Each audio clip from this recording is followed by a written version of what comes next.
Bienvenue dans cette nouvelle édition du Morning News. Au sommaire de l'actualité, 2 semaines après son élection, la nouvelle secrétaire générale de l'Organisation internationale de la francophonie, Louise Mushikiwabo, est revenue au Congo le 31 octobre. Une visite de remerciement pour le soutien apporté par le président Denis Sassou Nguesso à sa candidature.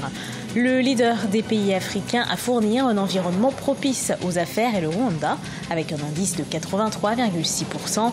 C'est ce qu'indique le dernier rapport Mo Ibrahim sur l'indice de gouvernance, des données recueillies par 35 institutions de données africaines et mondiales indépendantes. Et puis le Mali renforce son réseau électrique avec une nouvelle centrale thermique de 90 MW. Cette centrale est dotée d'une technologie de dernière génération et se compose de 6 moteurs à basse consommation de fuel. La nouvelle secrétaire générale de l'Organisation internationale de la francophonie, Louise Mushikiwabo, est à Brazzaville dans le cadre d'une tournée de remerciements. Elle compte miser sur la jeunesse africaine au cours de son mandat et entend faire de l'accès à l'emploi une priorité. Reportage de notre correspondant au Congo, de Vapansou.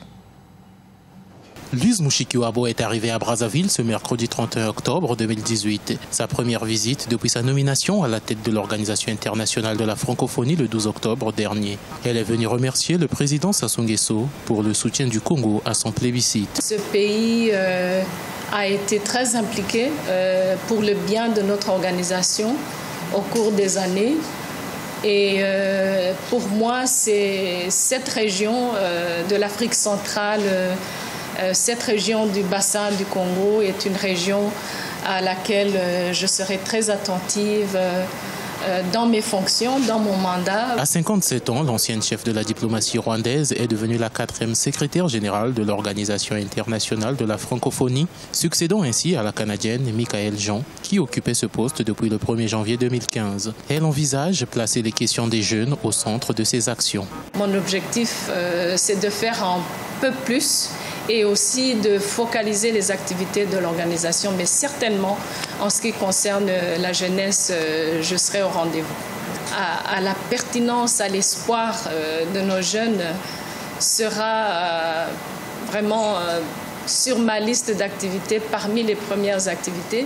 Louise Mushikiwabo a passé 10 années au sein du gouvernement rwandais, dont 8 ans et 10 mois en tant que ministre des Affaires étrangères et de la coopération. Elle prendra officiellement ses fonctions à la tête de l'OIF le 1er janvier 2019.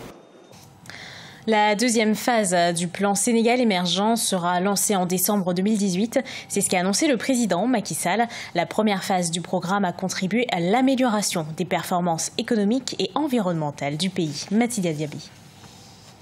L'État sénégalais se prépare au lancement de la deuxième phase du plan Sénégal émergent prévu pour décembre 2018. Selon le président Macky Sall, la mise en œuvre de la première phase du plan entamée en février 2014 a favorisé les performances actuelles de l'économie sénégalaise. En effet, face à un objectif de taux de croissance annuel établi à 7%, il est passé de 4,6% en 2014 à 6,8% en 2017 et devrait atteindre les 8% en 2018. Avec ses performances dans l'amélioration de l'environnement des affaires, le Sénégal est l'un des 5 meilleurs réformateurs africains selon le dernier classement Doing Business de la Banque mondiale et bénéficie de la note B+B de Standard & Poor's. Ces dernières années, plusieurs réformes ont été mises en œuvre en vue de faciliter la création d'entreprises, le transfert de propriété et l'octroi du permis de construire. Des avantages incitatifs ont été octroyés dans les zones économiques spéciales. Ces efforts ont sans doute permis de stimuler l'investissement au Sénégal selon le gouvernement, ce qui n'est pas l'avis de certains analystes. Je pense que l'environnement des affaires aujourd'hui n'est pas du tout assaini au Sénégal. Et on est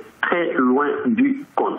Et surtout, ce qui est plus déplorable, c'est qu'on n'a pas d'outils de quantification et de qualification des différentes mesures qui sont mises en place. Il n'y a pas de rétroplanning, il n'y a pas de calendrier clair et il n'y a pas des indicateurs précis de performance et de suivi et d'évaluation qui nous permettent d'apprécier à leur juste valeur l'efficience des politiques menées. Plusieurs projets d'infrastructures ont été lancés dans le cadre de la mise en œuvre du plan Sénégal émergent. Il s'agit notamment du pôle urbain de Diamniadio à 30 km de la capitale ou encore la finalisation de l'aéroport international Blaise Diagne. D'autres projets sont en cours d'exécution comme la ligne train express régionale qui devrait être inaugurée en janvier 2019. Digitalisation des services, réactivité administrative. Avec un indice de 83,6%, le Rwanda a été classé premier pays africain à fournir un environnement propice aux affaires. Il est suivi par l'île Maurice. C'est ce qu'indique le dernier indice de gouvernance Mo Ibrahim de 2018. Les précisions de Corinne Kamseux. Le rapport Mo Ibrahim 2018 sur l'indice de gouvernance paru le 29 octobre classe le Rwanda en tête des pays africains à fournir un environnement propice aux affaires avec un indice de 83,6%. Le rapport indique qu'avec une tendance à la hausse de plus 9,5 au cours de la dernière décennie, le Rwanda a suivi une trajectoire ascendante passant du deuxième rang en 2008 au premier rang en 2017. Nous avons planifié le développement dans tous les secteurs, surtout à commencer par le secteur des services et le secteur de la production. Tout investisseur qui arrive au Rwanda est satisfait par les mesures qui sont prises. Qualifié de success story régional, le Rwanda le mérite, selon de nombreux observateurs, d'être le réformateur le plus rapide au monde en matière de réglementation des affaires. Ainsi, grâce à la digitalisation des services, les entrepreneurs peuvent immatriculer leur entreprise et recevoir leurs attestations d'identification fiscale ainsi qu'un numéro de sécurité sociale le jour où ils en font la demande. Toutefois, il faut encore améliorer les infrastructures parce que nous ne sommes pas encore développés dans le secteur des infrastructures, surtout dans les routes asphaltées. Le Rwanda est en train de préparer un aéroport international qui va faciliter le transport et l'accueil des investisseurs. L'indice Mo Ibrahim contient une analyse de 102 indicateurs provenant de 35 institutions de données africaines et mondiales indépendantes. Outre les perspectives économiques, des données sont disponibles dans les domaines de la sécurité et de l'état de droit, de la participation et des droits de l'homme et du développement humain. Avancée technologique au Mali, le pays vient de se doter d'une nouvelle centrale thermique de 90 MW. Elle devrait permettre au pays de booster ses capacités énergétiques. Son montant, 122 millions d'euros, soit 83 milliards de francs CFA. Les précisions de Mokhtar Bari. Pour offrir plus d'opportunités aux investissements industriels et combler le besoin des ménages en électricité, le Mali vient de se doter d'une centrale thermique de 90 MW. La centrale Albatros est le fruit d'un partenariat public-privé associant des financements classiques et islamiques. Avec la foi, la détermination, l'intelligence comme ressource, l'alimentant, l'amitié, que l'on peut bousculer les montagnes. C'est la preuve que le PPP est une formule heureuse. Située dans la commune rurale de Hawa Dembaya, dans la région des Cailles, la centrale a coûté 122 millions d'euros, soit 83 milliards de francs CFA. La centrale thermique Albatros est dotée d'une technologie de dernière génération composée de 6 moteurs à basse consommation de fioul lourd. D'une puissance installée de 90 MW, elle est désormais considérée comme étant la plus grande centrale thermique du Mali, représentant ainsi 25% des capacités énergétiques de notre pays.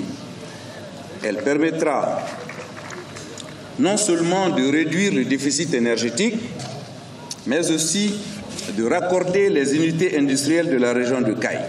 La centrale thermique fournira l'électricité à la Société d'énergie du Mali. Elle devra fournir l'électricité à la région des Cailles et ses mines d'or, ainsi qu'à la capitale Bamako.